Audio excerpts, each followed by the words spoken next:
I confess that the prospect of the department suffering such embarrassment, along with the rage of idealistic students and the justifiable indignation of the community of right-thinking people, weighed on my mind. Should it have? I'm not sure. The staff of the department certainly have a duty to protect the department's reputation, for on that depends in large measure its ability to function as a teaching institution. But this is a purely consequentialist argument, as we say in philosophical ethics. And I wonder whether it has any purchase, except where there is a prior judgment that there is in fact something wrong in the department's continuing to honor MacEachran, a judgment that's not based consequentially.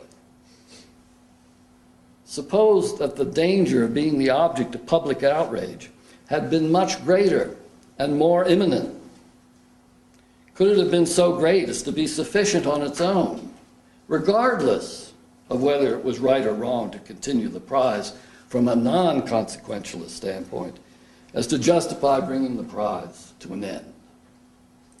Or would that have just been still another example of academic cowardice? I find myself undecided on the role that consequentialist considerations should have had in the decision. Certainly we all considered the negative impact ending the prizes would have on our students and on our teaching program. But is such a consideration one which should figure in the deliberation only if non-consequentialist considerations do not settle the matter? Or can they become so large that they can, at least in principle, outweigh a judgment that, apart from consequentialist considerations, eliminating the prize is the right thing to do? Can the non-consequentialist considerations themselves be of varying weight, so that some are more easily overruled by the consequentialist ones? But if we adopt that position, aren't we on the slippery slope which leads to pure opportunism? A strict utilitarian, of course, would argue that only consequentialist considerations should be in play. The debate should have been whether the threat of future public embarrassment and ridicule leading to the possible collapse of our teaching role was greater or less than the negative impact on our students and our program from not having these prizes to distribute.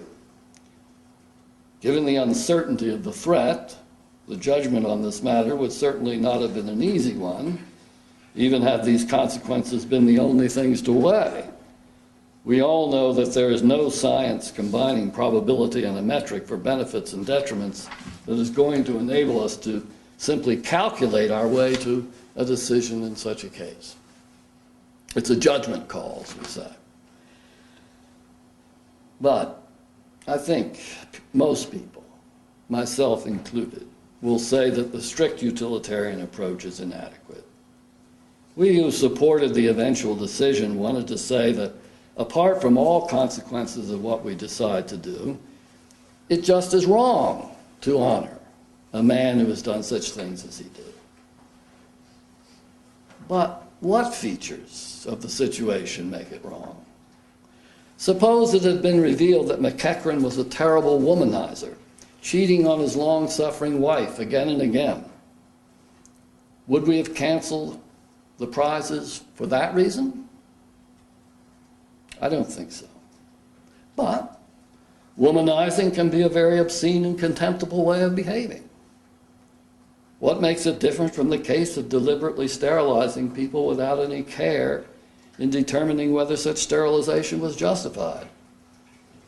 Or worse, if it is worse, suppose it was revealed that he was a pedophile and had made trips to the brothels of Thailand. One difference here is that gross sexual misconduct is frequently a sign of mental sickness of some sort. But measuring out one's contempt, before measuring out one's contempt, one wants to know the background. Was he mistreated in certain ways as a youth? Does he suffer from some genetic predisposition? But in the sterilization case, there seems to be no likelihood that anything like that, anything not under the person's control, was involved. There are no base passions at work, no primal urges that require repression. There is just a sort of negligent disregard for what people were entitled to. The judgment seems to have been made by the committee that since these people behave in ways which do not at all easily fit into our Alberta society, or will be detrimental to society or to themselves, or at least what we would like to see Alberta society become, they and we are best off if they don't have any children. But then, isn't it just that MacEachran and the other committee members were operating with a false ideology, the ideology of eugenics at that time? Other people that we continue to honor shared that ideology. Tommy Douglas and Emily Murphy spring to mind.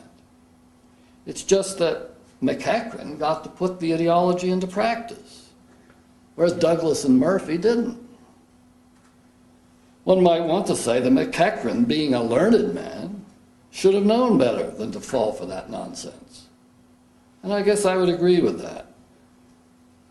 But it's hardly sufficient justification for calling for an end to the prizes in his name.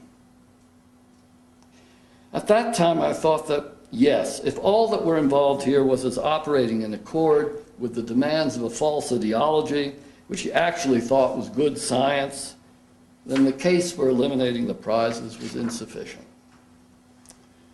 But I reasoned, this isn't the whole story, for MacEachran and his committee actually overstepped their legal authority. They should have at least have kept their actions within the law of the land. It was this, I believe, which clinched the case by adding a whole extra dimension of disreputableness to the board's proceedings. Now I'm not so sure whether this makes a great deal of difference. Suppose MacEachran and his committee were totally convinced by the eugenic pseudoscience that these sterilizations were in the best interest both of the victims and society, and they decided that this benefit outweighed their obligations to stay within the law. Then weigh that situation to one in which the law was such that they did not have to break it in order to proceed with the sterilizations. Is the action all that much less despicable in the latter case than in the former? The extermination camps run by the Nazis were in the law as the Nazis promulgated it. Would the proceedings have been much more despicable if they were not within the law? Would the persons that ordered them have been much more contemptible? There's also the consideration that even by the standards of the time, MacEachran and the board were proceeding in an outrageous fashion. That they had to break the law to do what they did is evidence of this. Suppose the reverse, that the standards of the time were totally in sympathy with their actions, much in the way that for centuries the southern United States was in sympathy with first slavery of black Africans and then later gross intimidation and discrimination. Does this make much difference in whether we should continue to honor the man?